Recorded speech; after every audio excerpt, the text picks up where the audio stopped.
never see that again. So, your food, your letter from home, anything near and dear to you, you carry it in your haversack. I'm a private. And everyone, I'm issued an from the opinion. lowest private on up, carried a haversack.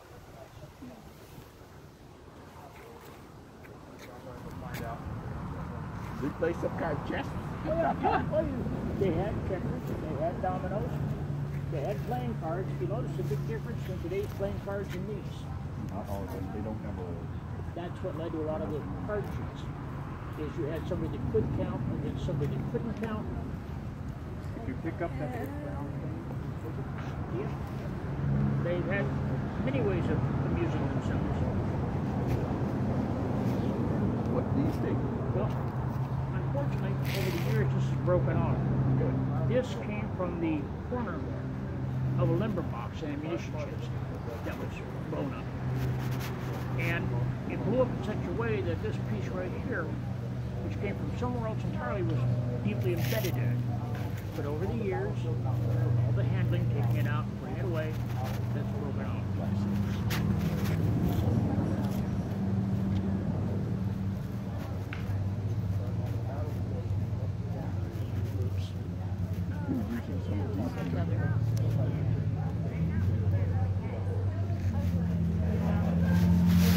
Back when you still could take artifacts from national battlefields, my friend Doug was on one boat.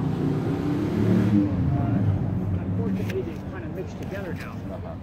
But half of these were taken from a Union field hospital in Petersburg, Virginia, and the others came from a Confederate field hospital in, I think it was Fredericksburg, Maryland. Fredericksburg, Virginia, excuse me. I can tell the difference because you can see that some of them have a slight blue tinge to them. It's very slight, but it's there. The Confederate bullets, when they were made, had more antimony chemical at the time. And over the years, that has translated into that blue tinge on the bullets as it's aged and the patina has set in.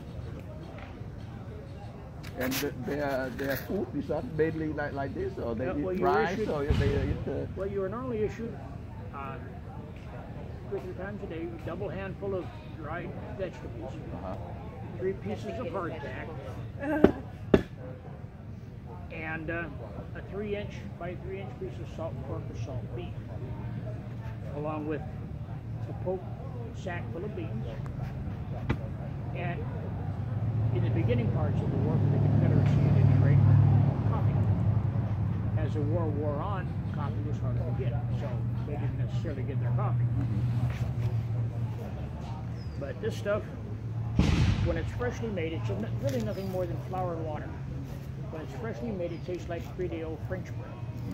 It could be 6 months before it got to us in the field. And it would end up looking Can they put in the water to make it soft? That's exactly what they would do. They could take a rock, a weapon butt, something to break off a piece, stick it in their mouth and let their saliva slowly soften it, or they dip it in their coffee, or fry it up with their bacon or their salt beef or salt pork. So what's the difference between artillery and the infantry? Artillery is way better life. Way better. The big difference is the infantry is the premier fighting force, and the artillery, depending on where the infantry is, will either support the infantry or clear obstacles for the infantry. The infantry was pretty much self-sufficient. Yeah. As they They marched, just don't like they leaving had us everything. alone. For the Washington artillery, our wagon trains were anywhere from 2 to 3 miles long, including the guns, because we traveled with a ton of pre-made horseshoes. We traveled with bar stock, iron that we could make into anything. We traveled with a forge. We traveled with a furrier, a millwright, a wheelwright. We could fix in the field absolutely anything that went wrong with one of these guns, with the exception of the barrel.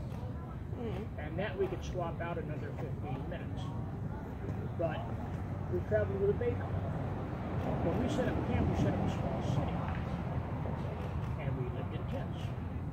The infantry if you come over here, I'll show you what the infantry lived in. But the artillery would sleep. Well, as an officer, I get one to myself. But the enlisted men would sleep 4 to 6 men in one of those. Fit in this. And the idea is there's always 2 men on duty, guarding, fixing. When you're in the infantry and in the field, this is it. Now the infantry was issued A-frames encampment, so something like this, you would have 50 A-frames for a mess would fit in one. On the field and on the march, you were issued 1 tent pole, which went away very fast because these things are heavy. 3 stakes, and a shelter half known as shebang. Now I was lucky. My buddy let me carry both tent poles and all the stakes. He carries all the cookware before he died. You have your battle buddy, so you're the guy either next to you or in the file, would connect, as you can see, with buttons, and you would create the whole shebang for your pup tent. And they would line up this way, so you could have like an entire company of just shelter halves. You got your knapsack, issued blanket, and your issued, this would be your fatigue coat, your frock coat, everything you would need to survive, plus your bigger personal items. It all weighed about 80 pounds. At the beginning, now as you're marching, you're ditching as much as you can. You would most likely end up with a mule roll, which would be your blanket, a gum blanket, and your shelter half to sleep in. And I've slept that way. It is, you're miserable, but you're comfortable. But do they dig it? Because now most of the soldiers, they dig it, therefore it's this. Nope, nothing's digged. That's the pioneer's job. We just set up as fast as we can. Often it just, you lay down where you slept, where you stopped marching. Like he said, I play infantry 90% of the time, and it's my few times I get to play artillery. It's like, I get to live the life now. And it is waterproof to an extent. You do have to, when it rains, go to the edge or not touch it. I have been in the rain, sleet, hail. But this one, if they have a wind, it's blow up on these things, right? That's why you stake it down. Oh, you have to stake it down. Yeah. And I've had winds, gust winds go through perfectly fine. Yeah, it fell down, but I'm like, all right, I have a blanket. You're so tired, you just don't care. Because you're marching up to 10 to 20 miles a day. If you had to, you're running that.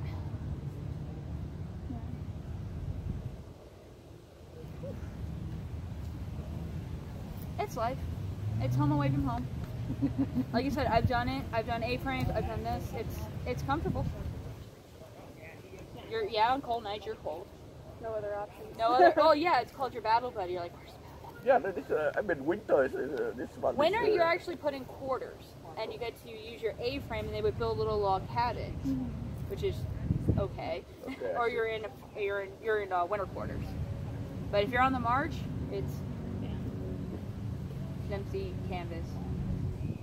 And if you lost it, you get dock pay. Oh.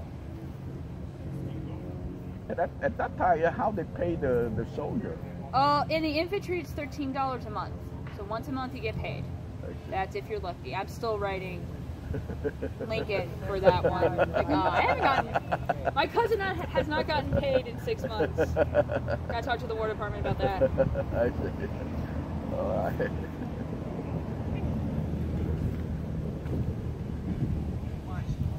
You're like, oh my God, this is But at that time, how the value of $13? What can you buy? $13 at is that a time, lot. What can you buy? $13 you can buy a lot.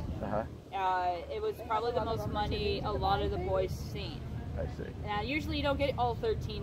There's always something wrong, and you sent a lot back to your family. The pay just got back. You pay bills, you pay whatever. Is that why a lot of people went in the first place? Or Well, because I had to?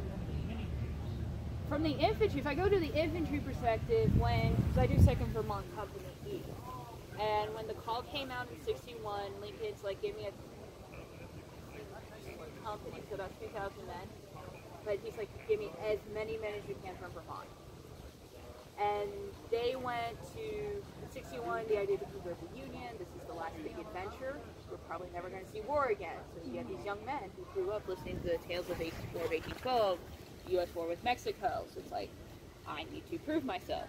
By 62 and 63 with the draft, it's to free the slaves, because they're starting to hear accounts of the slave treatment. So a lot of guys, if you were Irish, you're like, you're making a quarter a day. I'm fighting for the money. It's good money. I get food. I get whatever I need. Unless you were drafted, man. It's a poor man's war. $500 would have gotten you out.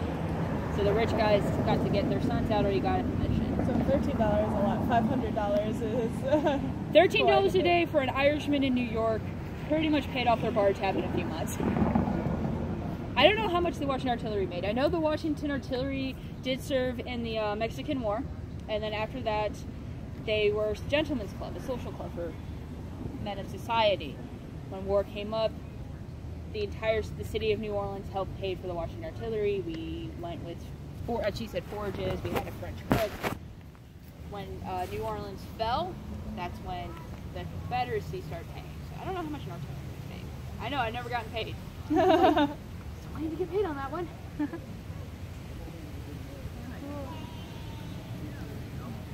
All right, thank you. Any more questions? Are they drink coffee at that time, or they Yes, or coffee tea? was really big. Coffee. Not tea. They did. If you got tea blocks, you were lucky, but coffee was really popular. He's a British.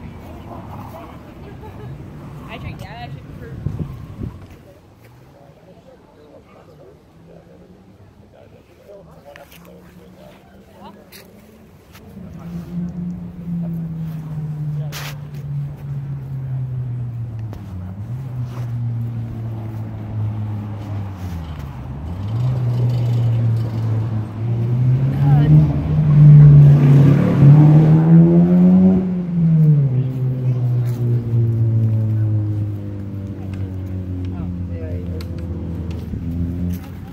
Sure as you fine ladies, I'd like to show you how to play an ice skate game. It's called Set the Box. I'll tell you what you gotta set up right now. I know they're good,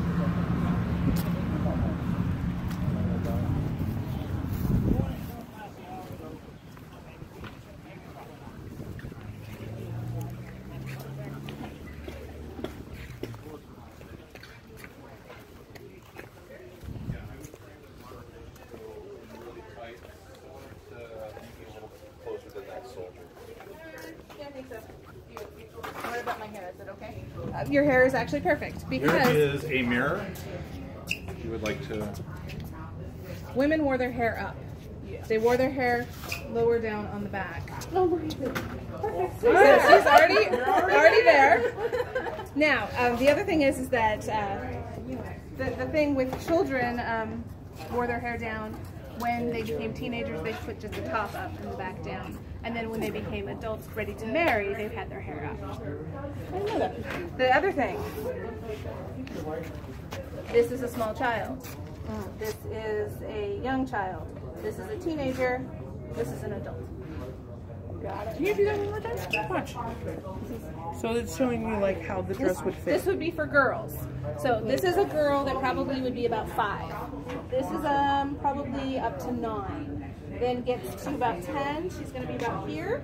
And then once she is probably about 14, she's going to have her hip area. So they're showing less leg as they get older. The hair goes up, the dress goes down. That's stuff under wraps. Okay, so you don't have to do anything. You will move everything to you.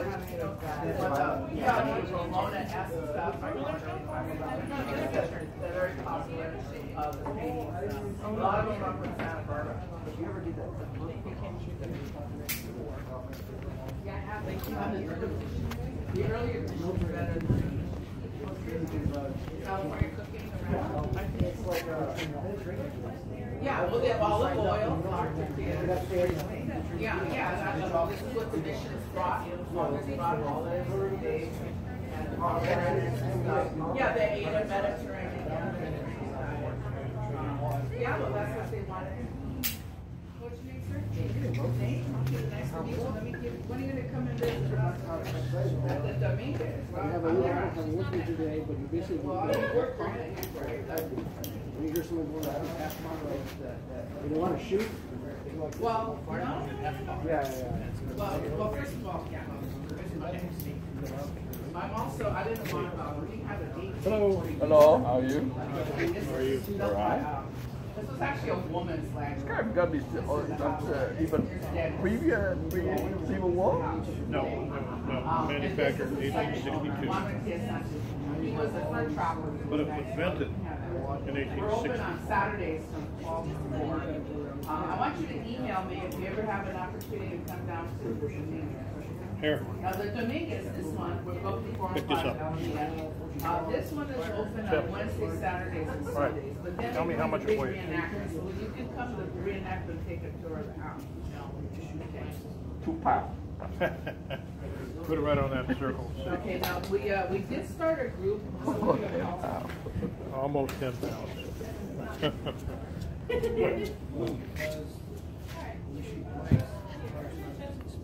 Not for the Cannonball.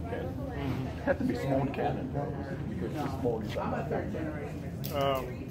Well, no, it could be a big cannon. The diameter is what counts. And then they made projectiles that were long and thin. We do have a reenactment. Besides, they're We around have town. workshops, like how to dress. You like a drink of water? And we have 2 eras. We do You all right? Yeah, I got and the you know, water. the jackets and, Have you ever been to the Drumberg Civil War Museum? No, where is that? yes. We have a group that does military that, but you know, facility it's a built commitment. during the Civil War And, that only one of 22 buildings survived. 2 of 22 buildings survived today. So, in one of those buildings, we house a museum that details the history of California's involvement in the American Civil War, as well as the larger history of the American Civil War. We're really the only Civil War museum that's really on the West Coast. I mean, there's a few other ones, but this one really details the history of the American Civil War. It's a great place. You could only see the museum on a guided tour, but I recommend also if you just don't have time for a guided tour, you should just want to see it briefly, or you don't like tours, because I know there's some people that don't. You have a big event that allows you to do that. That allows you to kind of stray from that, and that's our Victorian Christmas event, Civil War Christmas event. It's a joint event with the Banning Museum. It's all free. We have reenactors on the ground like you see here today at both museums. There's a horse-drawn carriage takes you to museum, and both museums are opened up freely, so no tour.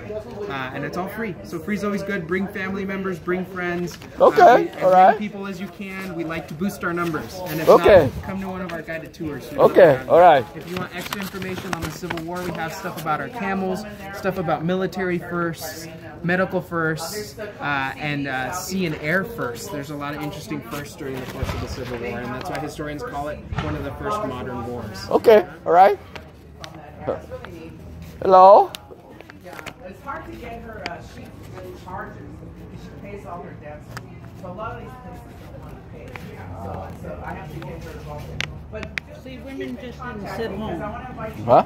Women just didn't. Yeah, I did watch a movie.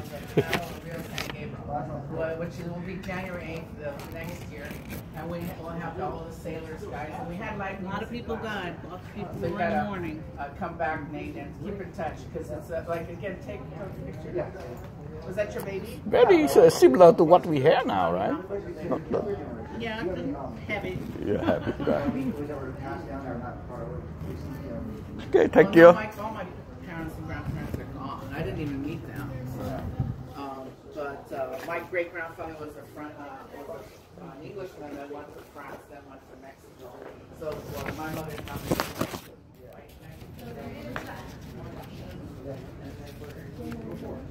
So it's really interesting. You saw the time and all this. Even my neighbors.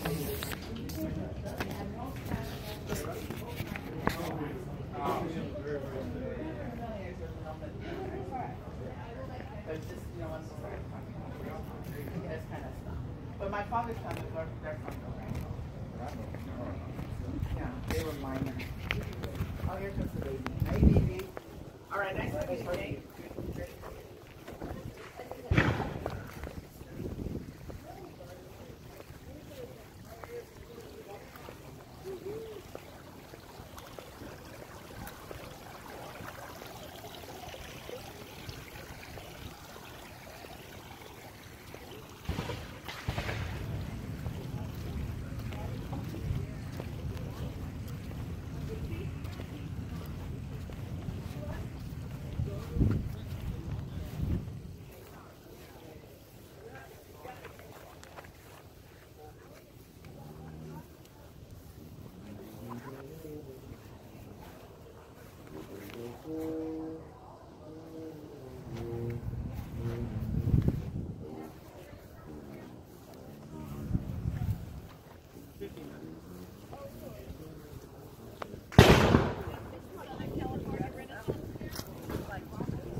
Taco Bell has burritos right now for 99 cents. Where do you Taco Bell, and they're pretty good. Oh, really? They've got meat and potatoes in them. Wow. No, well, even the large strippers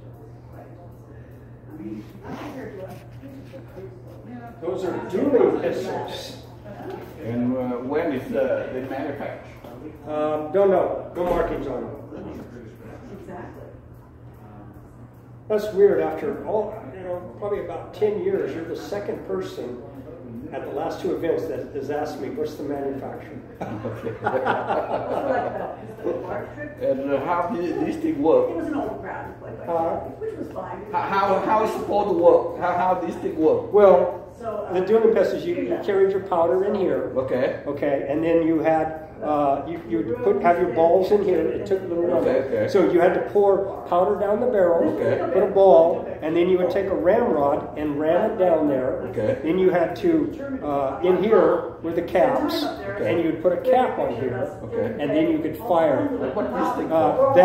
What they would use that is they'd put the lead ball there and they would tap it to get it started, and then they would continue to ram it. And then this is just a cleaning. You could attach this brush to here to clean the barrel. And this one is They call that a powder flask. okay. And that's what they carried the black powder in. Okay, and this one? That is a bullet mold, actually, to make the bullet for this caliber of pistols. But they have to have some kind of material to make it the mold, right? Lead. Oh, Yeah, so they actually melt lead and pour it in the mold and then make it, and then they usually kept them in here. So you would pre-make that stuff. And this that camera at that time? Well, no, this is just kind of a thing. This is a really old picture of Abraham Lincoln, President Abraham Lincoln, which he was president during the Civil War. About what time? Well, he was president from like 1860. But at that time the camera is... Oh, no. Over, if you walk from this building and walk straight, there is people that have a display of the tin types. And they made, where are they? Pictures. Oh, over here.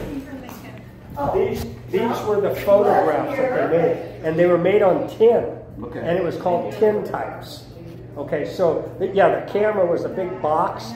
They had to remove the lens cover, and that would expose it, and then put it back, and then they put it all in the chemicals and stuff. They still do that. See? Oh, the lady's doing it right there. She's got the cape over the camera there. So, yeah, if you're interested in cameras, they still do the tin type. See, she's taking a picture of somebody over there. Yeah. But that's the tin type. This gun is useful, or is that just for toy? No, it's a real deal. It's called a Pinfire. It's a French gun from France, and it's called a Pinfire. And these are the cartridges. And see the little pin sticking out? The hammer of the revolver would push the pin in and ignite the powder, which would make the bullet go off. So. And these different rifles. This was a cane gun, which is basically a shotgun, but it's a walking cane. Oh, I see. See?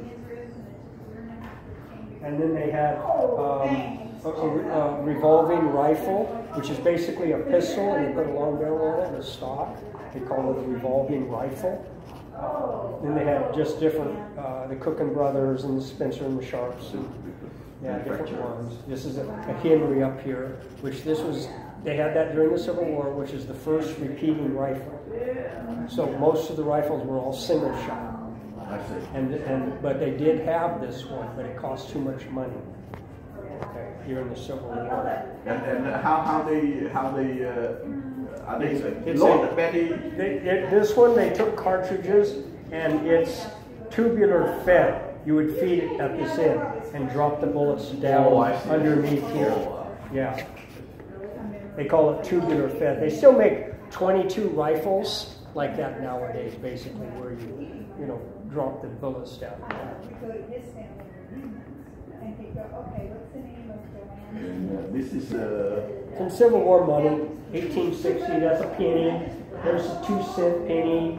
There's a Confederate nickel, an 1864 nickel. This is called a half dime, which a half dime is a nickel. But see how tiny it is? I mean, here's a nickel, and well, here's a nickel, and that's a nickel, but then that's 2 cents. You know, so. At that time, how much it's worth right now? It's about. Oh, in today's money. $1. Maybe more than that. No, it could be worth $5, $10 today. Yeah. Because things were really cheap back then. I mean, you know, but nobody had any money. So it was a catch-22. They're agriculture, right? Things haven't changed. They have a lot of trading by back. Right, exactly. Oh, they trade by I'll give you the a price. For some lamp fuel. No. Would you say? Okay, Oh, we're standing next to you? Oh, wow. I'm your new husband. Good. Any questions, just ask. We can tell you all about anything you see. Let me see if I got it.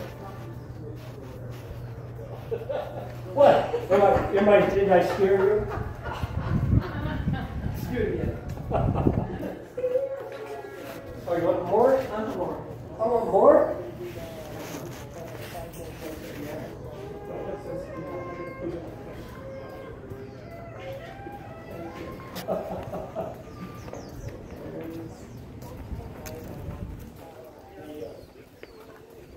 Hey, your son-in-law.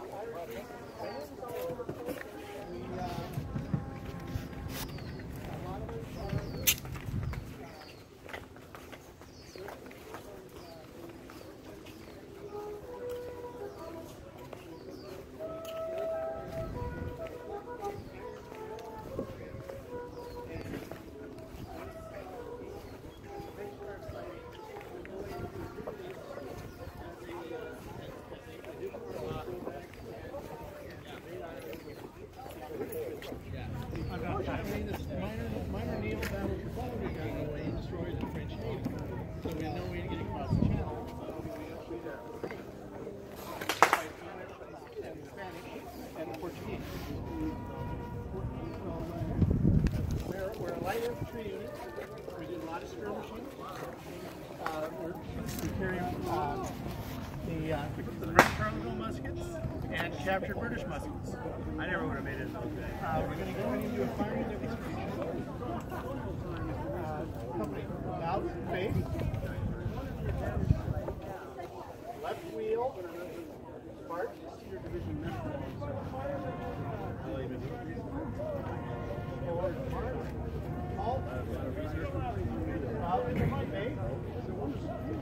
I'm going to give the firing commands for loading the musket. Full cartridge.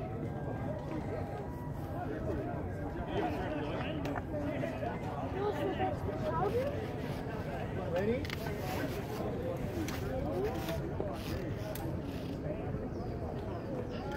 Spare cartridge.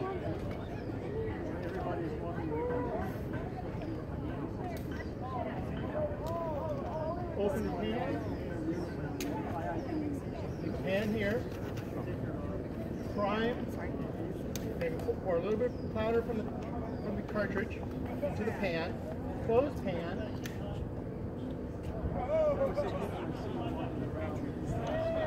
Cast about. Left. Four.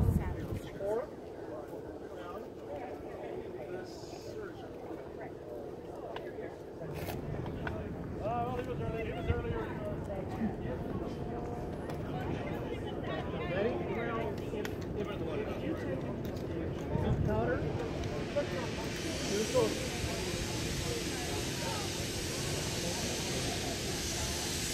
Ready? Full top. Aim. 45 degrees. Fire. Cover. Fire.